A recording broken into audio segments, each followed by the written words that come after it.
الحمد لله رب العالمين والصلاة والسلام على خاتم النبيين أما بعد فأعوذ بالله من الشيطان الرجيم بسم الله الرحمن الرحيم. Mes chers frères en islam, répétez après moi. As-salatu was-salamu alayka ya Rasulallah. As-salatu was-salamu alayka ya Rasulallah. Wa ala alika wa ashabika ya Habiballah. Wa ala alika wa ashabika ya Habiballah. As-salatu was-salamu alayka ya Nabiyallah. As-salatu was-salamu alayka ya Nabiyallah. Wa ala alika wa ashabika ya Nurallah. Wa ala alika wa ashabika ya Nurallah. Nawaitu sunnat al-i'tikaf. Nawaitu an sunnat al-intiqaf. J'ai fait l'intention de i'tikaf qui est surérogatoire en étant dans la mosquée. À chaque fois qu'on essaie de rentrer dans la mosquée, on essaie de faire l'intention du i'tikaf pour qu'on puisse en récolter les récompenses. Mes chers frères en islam, le dernier messager d'Allah, le prophète issu de la tribu des Hashimi, sallallahu ta'ala alayhi wa sallam, a dit: la salat, c'est-à-dire le durud shérif de celui qui récite la salat, le durud shérif sur moi, m'arrive. Elle m'atteint, elle va jusque moi. Et j'invoque, je fais dua pour lui. En plus de cela, 10 bonnes actions sont également écrites pour la personne qui récite la salat, c'est-à-dire le durud shérif. C'est-à-dire que le prophète alayhi salatu wa salam, il nous dit quoi dans ce hadith? Que la salat, quand on récite sallallahu alayhi wa Muhammad, salatu wa salam alayka ya Rasulallah, etc. Le prophète sallallahu alayhi wa sallam, il dit cette salat, ce durud shérif, elle m'arrive, je l'entends, elle arrive jusque moi. Et ensuite, j'invoque, je fais dua pour la personne qui a fait cette salat, ce durud shérif. En plus de ça, plus 10 bonnes actions sont également écrites pour la personne qui fait cela. Donc avec amour, avec respect, avec honneur pour le prophète alayhi salatu wa salam, récitons le durud shérif, la salat sur lui. Sallu ala al-habib, sallallahu ta'ala ala Muhammad, sallallahu alayhi wa alihi wa sallam. Les chers frères en islam, avant d'écouter le discours d'aujourd'hui, essayons de faire des bonnes intentions. Car le bien-aimé prophète sallallahu ta'ala alayhi wa alihi wa sallam a dit: innamal a'malu binniyat, c'est-à-dire les actions ne valent que par leurs intentions. Donc essayons de faire des bonnes intentions, qu'on essaiera d'écouter le discours d'aujourd'hui, du début à la fin. On essaiera d'appliquer ce que l'on entendra. On essaiera de propager et de répéter ce que l'on entendra et ce qu'on retiendra. Inch'Allah Azza wa Jal. Chers frères en islam, Allah Azza wa Jal, il dit dans le Saint-Coran: وَبَشِّرِ الَّذِينَ آمَنُوا وَعَمِلُوا الصَّالِحَاتِ أَنَّ لَهُمْ جَنَّاتٍ تَجْرِي مِنْ تَحْتِهَا الْأَنْهَارُ كُلَّمَا رُزِقُوا مِنْهَا مِنْ ثَمَرَةٍ رِزْقًا قالوا هذا الذي رزقنا من قبل وأتوا به متشابها ولهم فيها أزواج مطهرة وهم فيها خالدون صدق الله العظيم وصدق رسوله النبي الكريم. Chers frères en islam, nous venons d'avoir le privilège d'écouter le verset 25 de Surat Al-Baqarah. Après avoir fait plusieurs discours sur le Mawlud al-Nabi sallallahu ta'ala alayhi wa sallam durant plusieurs semaines, après avoir parlé du Tawassul durant un discours, après avoir parlé du Istirasa durant un autre discours, c'est-à-dire le fait de demander à Allah Azza wa Jal par un intermédiaire, que ce soit nos bonnes actions, que ce soit une personne pieuse, etc. On a parlé de ça et on a aussi parlé que demander directement aux pieuses personnes, aux awliya, est également autorisé. Aujourd'hui, alhamdulillah, on reprend ce qu'on avait commencé depuis pas mal de mois, l'explication des versets du Coran dans l'ordre chronologique, dans l'ordre dans lequel ils sont dans le Coran. Dans ce verset, mes chers frères, la bonne nouvelle du paradis a été donnée aux croyants et à ceux qui font des bonnes actions.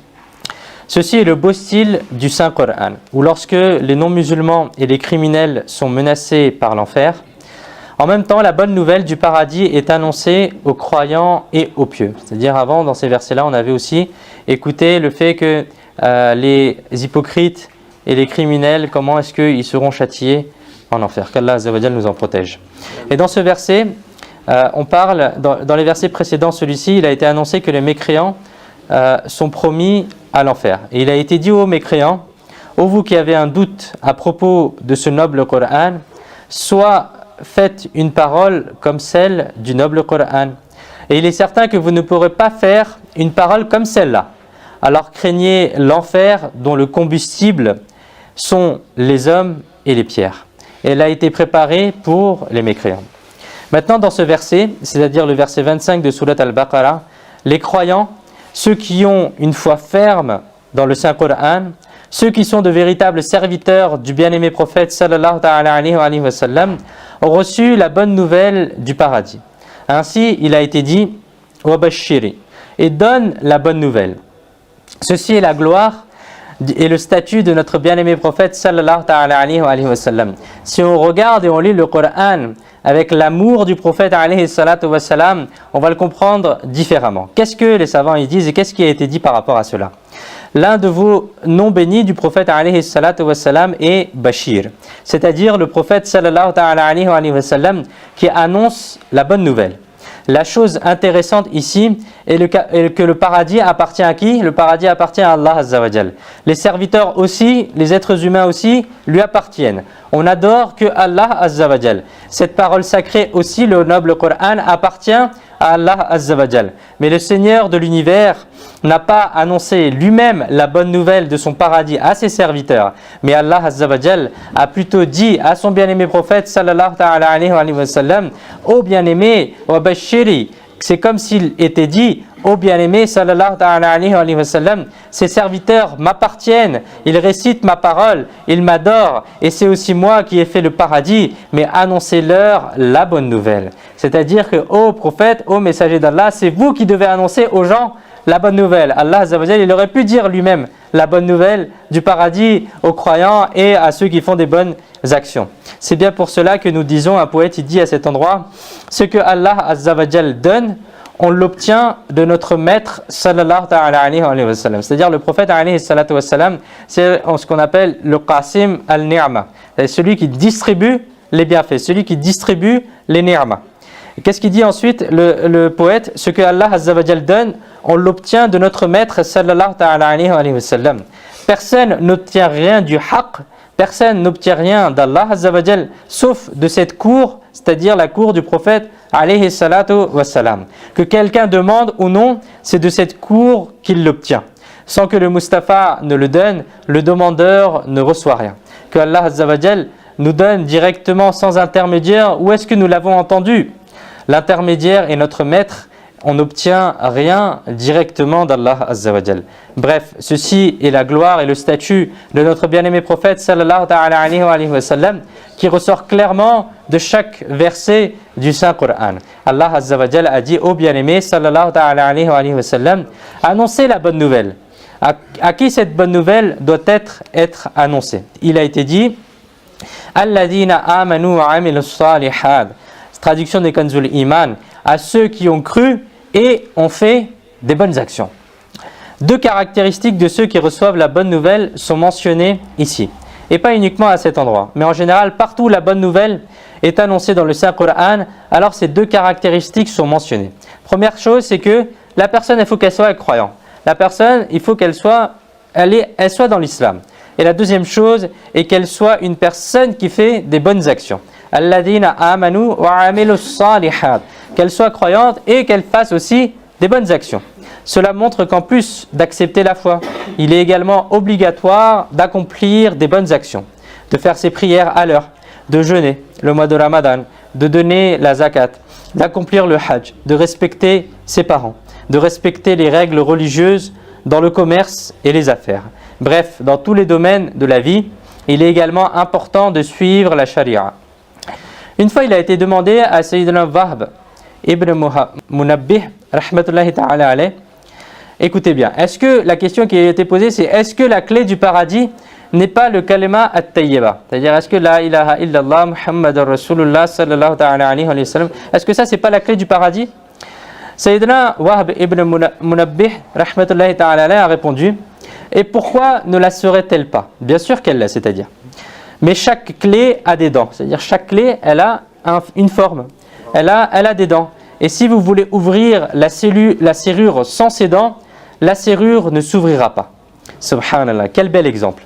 Autrement dit, le kalma at-tayyiba est la clé. Le kalma at-tayyiba est la clé. Et la prière, le jeûne, la zakat, le hajj, etc. sont les dents de cette clé.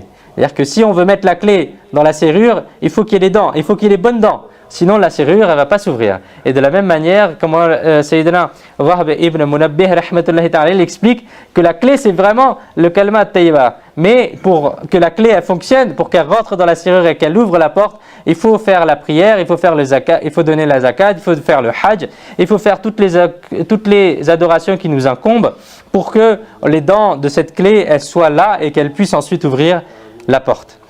Subhanallah, quel bel exemple. De ce fait, si nous souhaitons, mes chers frères, avec cette clé ouvrir la cellule du paradis, alors nous devons également accomplir nos prières. Nous devons également observer le jeûne. Si le hajj nous est obligatoire, alors nous devons également l'accomplir. Si nous remplissons les conditions de la zakat, alors nous devons aussi donner la zakat. Nous devons également accomplir les autres obligations et les autres wajibat et fara'iz. Nous devons également éviter les péchés. Ensuite, nous pourrons obtenir le paradis. Qu'Allah Azza wa Jal nous permette de réciter le kalma tayyiba avec sincérité, de le garder dans notre cœur, de répondre à ses exigences et de descendre dans notre tombe avec cette parole bénie. Amin, bijahin nabi al-amin, sallallahu ta'ala alayhi wa alihi wa sallam. Un poète, il dit, « Oh Allah, protège-moi d'une mauvaise fin. Oh Allah, protège-moi d'une mauvaise fin. Que je récite le kalima avant mon dernier souffle, ô Allah. Que je récite le kalma at-tayyiba avant mon dernier souffle, ô Allah. Mon livre est rempli de péchés. Pardonne-moi, sois généreux, ô Allah. Sur la balance, lorsque mes actions seront pesées, qu'il n'y manque pas une seule bonne action, ô Allah. Sallu ala al-habib, sallallahu ta'ala ala Muhammad, sallallahu alayhi wa alihi wa sallam. Bref, mes chers frères, une bonne nouvelle est à annoncer, mais à qui? Aux gens qui ont la foi, aux personnes pieuses. Et d'ailleurs, qu'est-ce qu'une bonne nouvelle? Allah Azza wa Jal a dit, traduction de Kanzul Iman, que pour eux, il y a des jardins sous lesquels coulent des rivières. Subhanallah. Des jardins sous lesquels coulent des rivières. Quand on leur donnera à manger un fruit de ces jardins, après avoir vu l'apparence extérieure, c'est-à-dire du fruit, ils diront, c'est la même nourriture qui nous avait été donnée auparavant. Alors que sa ressemblance leur avait donné. C'est-à-dire qu'ils croiront que c'est la même chose que ce qu'ils avaient reçu sur terre. Mais ça y ressemblera, mais ça ne sera pas la même chose. Alors que sa ressemblance leur avait été donnée, ayant la même apparence extérieure, mais un goût différent. Et pour eux, dans ces jardins, sont des épouses pures. Et ils y résideront pour toujours. Subhanallah. Ce sont là les grandes bénédictions dont la bonne nouvelle a été annoncée aux croyants et aux pieuses personnes. Hakimul Ummat Mufti Ahmad Yarhan Naimi rahmatullahi ta'ala alayhi dit sous ce verset, le paradis a 8 niveaux. Combien il a de niveaux? 8 niveaux. Premier, Jannat al-Firdaus, c'est le plus haut degré au paradis, le plus haut niveau. Ensuite, Jannat Adn, Jannat Mawa, Darul Khuld, Darus Salam, Darul Muqama, Illiyin et Jannat Na'im. Ces niveaux ont aussi d'autres noms que cela, mais il y a 8 niveaux, 8 rangs au paradis. Et les musulmans seront placés dans ces niveaux en fonction de leurs actions. Puisque tous ces paradis sont pour tous les musulmans, alors la signification de ce verset sacré est que les paradis seront divisés entre les musulmans. C'est-à-dire que plus la personne elle aura fait des bonnes actions et plus elle sera placée en haut dans le paradis. Subhanallah. Chers frères en islam, le paradis est un lieu très élevé dans lequel Allah Azza wa Jal a réservé de très belles bénédictions. De très belles bénédictions à ses serviteurs qu'aucun œil n'a jamais vu, qu'aucune oreille n'a jamais entendu et qu'aucun cœur n'a jamais pensé même. Allahu Akbar. Le compagnon du prophète Sayyidina Abu Huraira radiyallahu ta'ala anhu a dit: Ô messager d'Allah, à partir de quoi le paradis a-t-il été fait? Vous, sallallahu ta'ala alayhi wa sallam, avez répondu: à partir d'eau. Nous avons dit: informez-nous à propos de la construction du paradis. Il a été dit: une brique du paradis est faite d'or, une autre brique est faite d'argent, qui est son martier, c'est-à-dire son liant, ce qui est utilisé pour lier les briques entre elles, et du musc parfumé. Sa terre est du za'afran, c'est-à-dire du safran. Ses cailloux sont faits de perles et de rubis. Celui qui entrera au paradis restera heureux, ne sera jamais déçu, restera au paradis pour toujours, et il ne mourra jamais. Ses vêtements ne vieilliront jamais, et sa jeunesse ne finira jamais.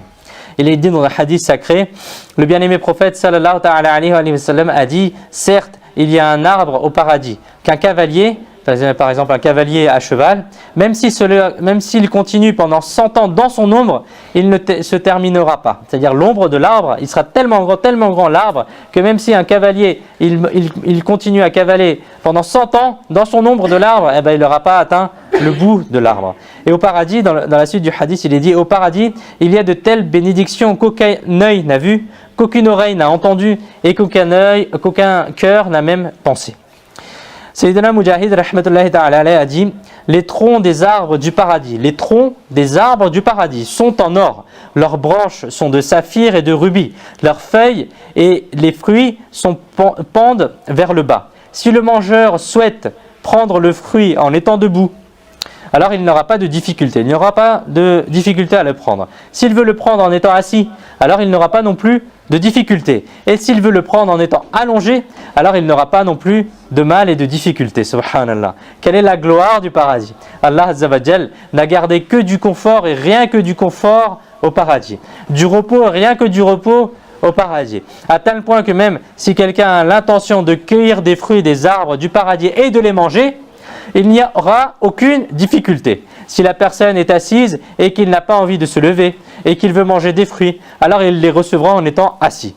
Et s'il veut manger des fruits en étant allongé, alors il recevra les fruits en étant allongé. Autrement dit, on ne peut même pas penser qu'une personne au paradis pourrait avoir même un tout petit peu de douleur ou de difficulté au paradis. La difficulté, le mal, elle n'existera pas au paradis. Sayyidina Zayd ibn Arqam radiyallahu ta'ala anhu a dit: une fois un non-musulman s'est présenté au bien-aimé prophète sallallahu ta'ala alayhi wa sallam et a dit: ô Abu al-Qasim sallallahu ta'ala alayhi wa sallam, que dites-vous concernant le manger et le boire des gens du paradis? Vous sallallahu ta'ala alayhi wa sallam avez répondu: oui, par celui qui détient ma vie, certes les gens du paradis en mangeant et en buvant recevront la force de 100 hommes. Subhanallah. En entendant cela, ce non-musulman, il a dit: ce qu'il mange et boit, il a des besoins. Si quelqu'un mange et boit au paradis, la personne, le non-musulman, il disait, dans ce cas-là, il va avoir besoin d'aller aux toilettes, il va besoin de faire ses besoins. Et alors qu'il n'y a pas de souffrance au paradis. C'est-à-dire que le non-musulman, il a dit, il n'y a pas de souffrance au paradis, alors pourquoi il va manger et boire? Alors le bien-aimé prophète sallallahu alayhi wa sallam a répondu: au paradis, le besoin, c'est-à-dire on n'aura pas besoin d'aller aux toilettes, sera simplement qu'ils auront une sueur, une transpiration parfumée comme du musc, et toute la nourriture sera ainsi digérée. Subhanallah. Il est rapporté dans une narration, Allah Azza wa Jal dira aux anges: nourrissez mes amis, c'est-à-dire les gens du paradis. Ainsi, des nourritures de différentes couleurs leur seront servies. Chaque morceau de cette nourriture aura une saveur différente pour les gens du paradis. Lorsqu'ils auront mangé cette nourriture, alors il sera ordonné: donnez de l'eau à mes serviteurs. Désormais, différents types de boissons seront présentés. Donc chaque gorgée aura une saveur différente. Subhanallah. Chaque gorgée aura une saveur différente au paradis. Chers frères en islam, le plus gros problème pour nous dans ce monde est que nos désirs restent restreints. Nos désirs sont limités. Ici, nous ne pouvons pas exercer notre volonté. Parfois, l'être humain a un petit désir et il travaille dur toute sa vie pour réaliser ce désir. Mais ce désir n'est malgré tout pas réalisé. Qu'est-ce que c'est? Nos désirs ont été limités. Ici, chaque souhait, chaque désir, chaque volonté ne se réalise. Mais au paradis, les gens du paradis seront bénis. Il est rapporté que lorsque les gens du paradis arriveront au paradis, alors un ange viendra auprès d'eux. Un ange viendra auprès d'eux, leur fera le salam et leur remettra une lettre du Seigneur. Dans cette lettre, il sera écrit: ce grand Dieu qui est Hayyu Qayyum, que la mort ne touchera jamais, un message de sa part aux gens du paradis qui ne mourront jamais. Amma ba'd. Certes, lorsque je dis à quelque chose kun, alors elle se réalise. À partir de maintenant, vous avez également reçu ce pouvoir. Que vous la chose pour laquelle vous direz kun, c'est-à-dire soit, elle se réalisera. Je dirai cela arrivera. Subhanallah, chers frères en islam. Quelle très grande bénédiction sera donnée aux gens du paradis. Ce que les gens du paradis voudront, ils diront simplement kun, soit, et leur souhait sera exaucé. Selon ce qui a été rapporté, lorsque les gens du paradis voudront manger, ils recevront de la nourriture. Lorsqu'ils voudront boire, ils recevront de l'eau, du lait, du miel, une boisson pour boire. À tel point que celui au paradis, lorsqu'il verra un oiseau voler au paradis et qu'il souhaitera le manger, cet oiseau lui sera immédiatement présenté devant lui en étant cuit. Bref, celui qui sera au paradis, aucun de ses désirs ne restera inachevé, aussi petit soit-il ou aussi grand soit-il. Il est rapporté dans une narration, un homme sera calmement allongé au paradis. Un homme sera calmement allongé au paradis, sans bouger les lèvres. Il pensera dans son cœur que si on me le permet, je ferai de l'agriculture. De l'agriculture. Alors, il sera en train d'y réfléchir, que les anges arriveront auprès de lui les poings fermés. Ils présenteront le salam. En voyant les anges, la personne se lèvera. Les anges diront, vous aviez pensé dans le cœur, de ce fait, nous sommes venus avec des graines. Cette personne prendra les graines et les plantera dans le sol du paradis. Puisqu'il n'y a absolument pas de difficulté au paradis, alors lorsqu'il sèmera les graines, au même moment, des récoltes aussi grandes que des montagnes sortiront. Subhanallah. Ceci est le paradis. Chaque désir sera réalisé au paradis. Chaque souhait sera exaucé. Tout comme nous souffrons dans ce monde, lorsque nos rêves se brisent, lorsque nos souhaits et nos désirs ne se réalisent pas, il n'y aura rien de cela au paradis. Mais il n'y aura que du repos et rien que du repos. Il n'y aura que la paix et rien que la paix. Chers frères en islam, nous avons entendu le récit d'une personne qui souhaitera faire de l'agriculture au paradis. À cet endroit, Hakim al-Ummat, Mufti Ahmed Ya'khar Naimi rahmatullahi ta'ala alayh, il a exposé un point inspirant la foi, un point très intéressant. Vous avez dit, les gens mourront dans la même condition dans laquelle ils vivaient. Les gens mourront dans la même condition dans laquelle ils vivaient. Et le jour du jugement, ils seront ressuscités dans la même condition dans laquelle ils sont morts. Cette personne qui souhaitera faire de l'agriculture au paradis, en réalité, ce sera celui qui faisait de l'agriculture durant sa vie mondaine, durant sa vie sur terre. Il aimait faire de l'agriculture dans ce monde et il sera sûrement mort dans cette situation. De ce fait, au paradis aussi, il pensera à l'agriculture et il pourra réaliser son rêve également. De cela, nous apprenons que ceux qui évoquent avec enthousiasme, avec passion, le bien-aimé prophète sallallahu alayhi wa sallam dans ce monde, ceux qui passent tout leur temps à penser à Madinatul Munawwara, ceux qui tremblent à l'idée de voir le bien-aimé prophète sallallahu alayhi wa sallam, alors ils auront les mêmes pensées au paradis. Et le jour du jugement, Inch'Allah al-Karim, les amoureux du prophète sallallahu alayhi wa sallam se réveilleront en se balançant dans l'amour du messager d'Allah sallallahu alayhi wa sallam. Amir al-Sunnat, Maulana Muhammad Ilyas At-Tar-Qadiri Rizvi Damat Barakatuhumul Aliya, le fondateur de Dawat Islami, a écrit un vers de poésie qui dit: en pleurant, nous tomberons dans ses pieds là-bas. En pleurant, nous tomberons dans ses pieds là-bas, c'est-à-dire dans les pieds du prophète alayhi salatu wassalam, celui qui intercédera pour nous le jour du jugement. Amir al-Sunnat, qu'est-ce qu'il dit? Il dit, en pleurant, nous tomberons dans ses pieds là-bas, au jour du jugement. Le jour du jugement, l'intercesseur du jugement, lorsque nous l'apercevrons, au paradis, notre entrée se fera avec cette gloire. Ya Rasulallah, nous serons en train de proclamer. Chers frères en islam, au paradis, tout le monde sera très beau. Sayyidina Ikrima radiyallahu ta'ala a dit, au paradis, chaque personne sera un jeune de 33 ans, de la taille de Sayyidina Adam alayhi salam, soit environ 60 mètres de haut, équivalent à une hauteur de 90 pieds. Tous seront jeunes et beaux. On leur fera porter 70 habits, c'est-à-dire les habits du paradis. Chaque hulla changera de 70 couleurs, changera 70 fois de couleur. Et leur beauté sera telle que l'homme du paradis verra dans le visage de son épouse et son épouse verra dans le visage de son époux, verra son propre visage. Chacun, l'homme et la femme, ils verront le visage l'un de l'autre, comme si leur visage était clair et comme un miroir. Il y a une autre particularité du paradis. Depuis que nous sommes venus dans ce monde, notre âge augmente constamment. À chaque seconde qui passe, à chaque minute qui passe, nous vieillissons. Nous avançons vers la vieillesse. À mesure que l'âge augmente, notre beauté, notre jeunesse, notre force diminue. C'est-à-dire que dans ce monde, à chaque instant, nous nous dirigeons de plus en plus vers notre extinction. Ceci est la règle de ce monde. Oui, ici chaque instant nous conduit à notre extinction. Mais la règle du paradis sera différente, la règle du paradis sera unique.